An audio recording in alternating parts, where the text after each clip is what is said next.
William Shakespeare's play Macbeth, Lady Macbeth goes throughout many transitions throughout the play, and as each act progresses, her mind starts to change drastically, whether it be for better or for worse. I believe it's for the worse.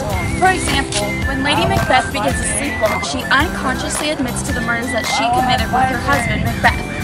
But what is sleepwalking exactly?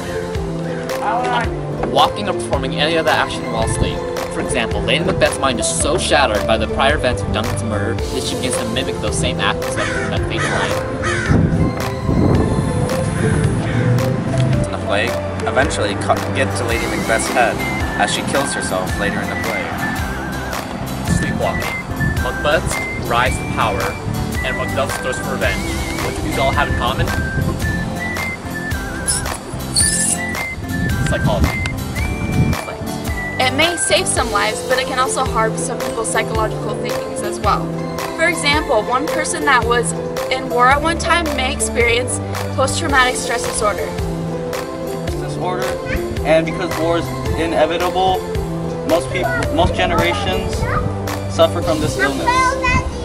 PTSD, they reenact situations in their head that caused them trauma before. And these scenarios may cause them to want to take revenge on the people that hurt them in the past. Over in history, they talk about two types of revenge. One is eye for an eye, which everyone does. So if one person does something, they're like, oh, they punched me, they deserve to get punched back. But then the other school is, if everyone gouges an eye for an eye, then it leaves everyone blind. So what do you think about that? Well, I think Macbeth is an obvious example of eye for an eye. Like, Macbeth kills Macduff's family. Macduff in turn kills Macbeth to ask revenge. That is the revenge that happens in Macbeth in your example.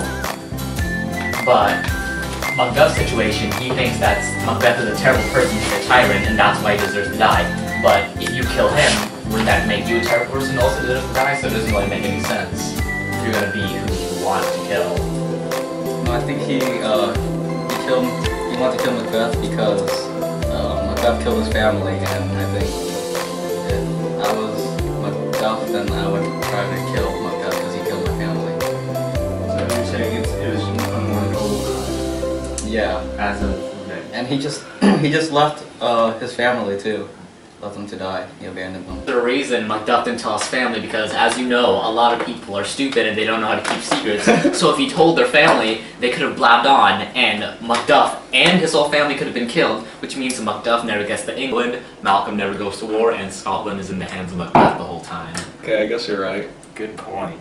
Yeah, I agree. Yeah, same. So he has to go take revenge.